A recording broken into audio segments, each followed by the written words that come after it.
Hi guys, welcome back to our channel TechUp. Today in this video I'm going to show you how to create a reminder in Slack. To do so, follow some simple steps with me.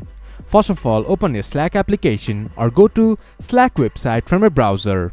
Once you have logged into your account, this type of interface will appear in your screen. From the left side of your screen you can see this type of drop down menu.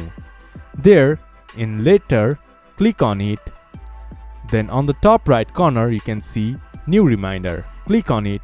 From there, add a description. Then choose a date and time. Then click to save. Then your reminder will be added. This is how you can add a reminder in Slack. This much for today's video. If you guys find our video helpful, please leave a like and comment. And do not forget to subscribe our channel and hit the bell icon. I'll see you guys again in our next video.